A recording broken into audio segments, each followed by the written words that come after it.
वळूयात पुढच्या बातमीकडे। नाशिकच्या टीसीएस मधल्या धर्मांतर आणि लैंगिक अत्याचार प्रकरणी नीदा खानच्या जामीन अर्जावर आज सुनावणी। तर एमआयएम नगरसेवक मतीन पटेलला सुद्धा पोलिसांनी नोटीस पाठवली। मतीन पटेल उपस्थित राहणार का याकडे लक्ष आहे।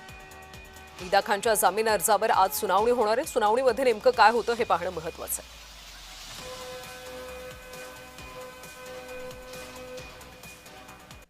आता पुण्यामधून एक महत्त्वाची बातमी। पुण्यामध्ये 14 दिवसांसाठी जमावबंदीचे आदेश लागू करण्यात आले। उद्या रात्रीपासून जमावबंदीचे आदेश लागू होतील। जमावबंदीच्या काळामध्ये आंदोलन, मोर्चे आणि सभांना बंदी असणार आहे। अनेक घटनांमुळे पुण्यामध्ये कायदा आणि सुव्यवस्थेचा प्रश्न उपस्थित झालाय। इंधन दरवाढ, नीट पेपर फुटी प्रकरण, लैंगिक अत्याचार वाढलेत। अनेक संघटना सातत्याने आंदोलन करतात आणि त्यामुळे आता जमावबंदीचे आदेश लागू करण्यात आले। आणि याबद्दल आपण अधिकची माहिती घेऊयात। आमचे पुण्याचे प्रतिनिधी प्रीतम पुरोहित सध्या आपल्यासोबत जोडले गेलेत।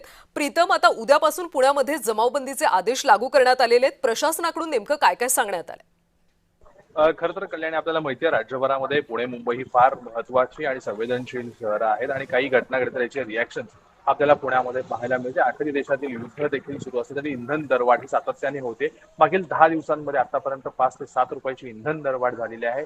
त्यामुळे नागरिकांना महागाईला सामोरं जावं लागतंय आणि खिसा रिकामा होत असल्याने नागरिकांचा आक्रोश हा दिवसेंदिवस वाढत चाललाय। त्यामुळे ह्या सगळ्या इंधन दरवाढ विरोधात, सरकार विरोधात ठिकठिकाणी अनेक सामाजिक संघटना, पक्ष, राजकीय पदाधिकारी, लोक हे इंटरनेट कनेक्टेड असल्यामुळे सगळ्या गोष्टींवरती ताण पडत चाललेला आहे। त्याच्यामुळे पुणे पोलिसांनी थेट 1:10 नंतर सगळी ही जमावबंदी लागू होईल, सकाळी 6 वाजेपर्यंत।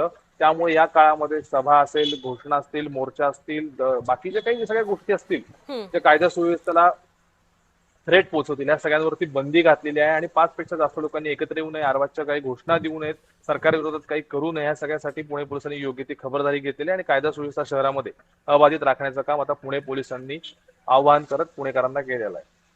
नक्कीच आता जमावबंदीचे आदेश लागू करण्यात आले, त्यामुळे आता विरोधक यावर नेमकी काय प्रतिक्रिया देतात हे पाहणं सुद्धा महत्त्वाचं। धन्यवाद प्रीतम माहितीसाठी।